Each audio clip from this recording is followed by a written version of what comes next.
కూటమి ప్రభుత్వానికి సామాన్యుల కంటే పెట్టుబడిదారులపైనే ఎక్కువ ప్రేమ ఉందని దానికి పీపీపీ విధానమే ఉదాహరణ అన్నారు గుంటూరు పార్లమెంట్ పరిశీలకులు పోతిన మహేష్. వైఎస్ జగన్ 17 మెడికల్ కాలేజీలు తెచ్చి చరిత్ర సృష్టించారన్నారు. చంద్రబాబు ప్రభుత్వం 5 కోట్ల మంది ప్రజల కోసం 3,000 కోట్లు కేటాయించలేదా అని ప్రశ్నించారు పోతిన మహేష్.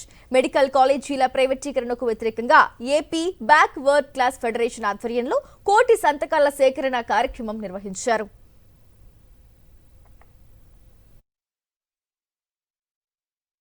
చంద్రబాబు నాయుడు గారికి పేద ప్రజల మీద కన్నా సామాన్య ప్రజల మీద కన్నా పెట్టుబడిదారి వర్గం మీదనే అమితమైనటువంటి ప్రేమ ఉందని చెప్పడానికి పీపీపీ విధానమే ఒక ఉదాహరణని ఈ సందర్భంగా మేము స్పష్టంగా తెలియజేయగలుగుతాను. చంద్రబాబు పవన్ కళ్యాణ్ గారు వ్యతిరేకించడానికి కారణం ఏంటని సూటిగా ప్రశ్నిస్తా ఉన్నాం. 5 కోట్ల మందికి మీరు 3,000 కోట్ల రూపాయలు కేటాయించలేరా? 5 సంవత్సరాల్లో మీ 3 హెలికాప్టర్లకి ఖర్చు పెట్టేటువంటి డబ్బులతో ఈ రాష్ట్రంలో సగం మెడికల్ కాలేజీల నిర్మాణం చేయొచ్చు. ఆ దిశగా మీరు ఎందుకు అడుగులు ఎట్లా మీ హెలికాప్టర్ల కోసమేమో 100,000 కోట్ల రూపాయలు ఖర్చు చేస్తారు.